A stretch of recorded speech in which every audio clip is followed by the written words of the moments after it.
So I just got back from 2.5 weeks away teaching in Connecticut and in North Carolina. Had a great time meeting lots of people, lots of florists, really enjoyed it.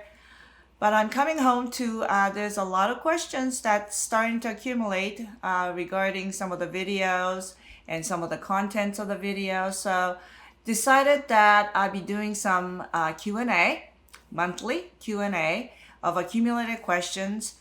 Now, what we're finding right now, the most common questions that's being asked is about Medellino, coming from all different countries.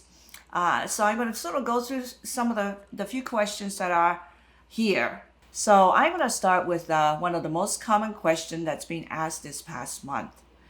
So the question is, where can I get Medellino in my country? So I don't know where you're going to get it in all the different countries, but I can tell you one thing. In North America, it is a Smithers Oasis product. It's a Medellino sticks, that's what they call it. And it's available in most wholesalers around the country.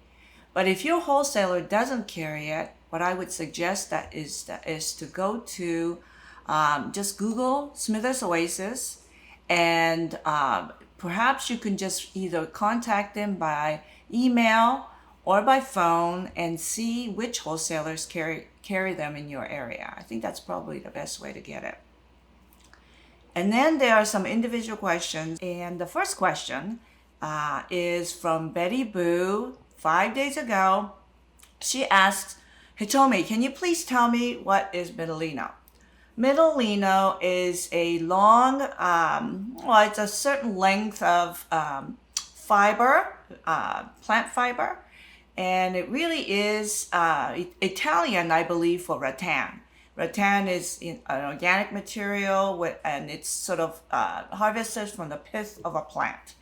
And so that's what it is. And it's dried material. It's really flexible, really cool thing that I've been using a lot. The second question is from Carrie's Harrison from 1 week ago. The question is, what benefit does a Medellino give if you're going to cover in wool? And would you get the same effect just using a couple strands of aluminum wire? Not so expensive either. Actually, it is more expensive to do a couple strands of just wire. I think the yarn makes it really actually is a very inexpensive cover, and it definitely has benefits. What I like about yarn is that when you cover it with yarn, it gives a surface that gives you interesting colors, like because you can buy yarn in all kinds of colors so that you can coordinate it to the colors of flowers in the design. So that's one thing, has extra texture. But furthermore, what I love about it is that it's really good surface for gluing. Any kind of a fiber is the best surface for gluing. So if I wanted to glue a little bit of flowers onto that Medellino extender, I can do that so very effectively. Also, by misting it, you can get some moisture on it, and so you can really actually have a little bit of humidity around the extender. That makes it really good for plants and flower material as well in the design. So there's a lot of good things about it. It's just a multitask kind of a surface that I really enjoy. Another question from Angela Hurd from 3 weeks ago. She says, would it achieve the same results with a Nautilus spiral if I soak the Medellino? The soaking Medellino is really not necessary if you have just a nice fresh bunch or a fairly current bunch of Medellino. I think if you had it in storage, sometimes it gets really brittle. So in which case you might want to soak it, but generally you don't need to soak it. And in fact, what I find when you do soak it, it makes it more pliable, but when it dries, it becomes even more brittle. And it breaks very easily upon drying. But the other setback is that it can actually stain the color of the Medellino itself. So then you'll have to paint it over it to cover up the stain marks.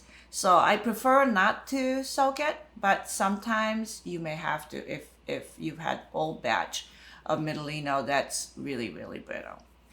And then the next question is coming from Claudia Caracciolo from 2 weeks ago. So she says, "Hi, Tommy. Could you tell me, please, where I can buy your magazine? I live in Australia. Thank you." Thank you for that question. Actually, the magazine that I'm featured in, the Creative Edge article, is in the Florist Review magazine and also the Canadian Florist magazine. So either one of those, if you could just Google the magazines, and so that you can look into perhaps subscribing. I think there's a foreign subscriber opportunity. So I think that's probably the best way to get information, to be able to subscribe and to be able to receive the magazine in Australia.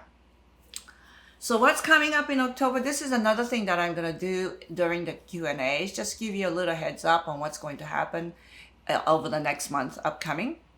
And so that what I'm going to say is that we're going to have more tutorial videos. We're going to try to do it weekly. It's a heavy schedule of videotaping, and I'm going to try my best to do that. So to look forward to more videos. And then also we're going to be announcing and opening up the registration for the Designing for Excellence workshop, which was so popular this past spring as well. So we're going to do it again. We're going to do a first session I believe in April at the City College of San Francisco, and it's going to open October 15th. So we're looking forward to putting that out there so that we can start to get some sign-ups started. So thanks a lot. We'll try to do this every month, I guess at the end of every month. So in about a month time, you'll see me again with a Q&A session. Thanks. Bye.